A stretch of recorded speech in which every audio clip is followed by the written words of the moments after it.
Yeah, baby girl, you're so damn fine, though. Wanna know if I can hit it from behind, though. I'm sipping on you like some fine wine, though.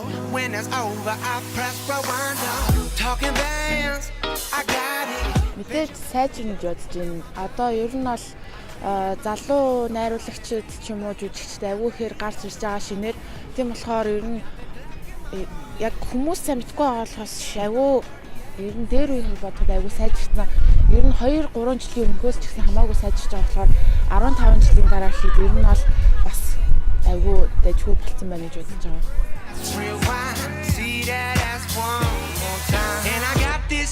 Ер нь бол хувцлалтын талаар их юм бол мод иргэдэг гэж ярьдаг штэ. Тэгэхээр ер нь ингээд бас л яг орчин үеийн одоо яг бидний 17 онд яг байгаа тэр хувцлалт буцаад магадгүй тэр 15 жилийн дараа гэхэд 32 онд бас буцаад мод болсон байж магадгүй гэж бодож байна. Тэгээ дээрэс нь яг хувийн онцлог өөр байдаг болохоор ер нь гэхдээ монголчууд бас одоо айгүй загварлаг, стиллэг болж байгаа болохоор 15 жилийн дараа гэхэд монголчууд айгүй стиллэг одоо нөгөө нэг Нью-Йоркийн загварын 7 хоног ч гэдэм үү, Парисын загварын 7 хоног гэдэг Монголд ч гэсэн яг нэг тийм хүм хөгжсөн байх байх гэж миний хувьд бол бодож байгаа.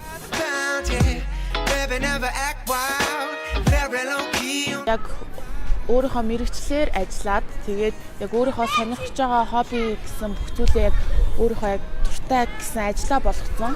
Тэгээд нэг тогтсон нэг амьдралтай. Гэтэ ер нь бол бас л би залуухан дөнгөж 30 хэд хүрж явах болохоор залуух учраас тэгэл хүснэ гэж явж байгаа бах та.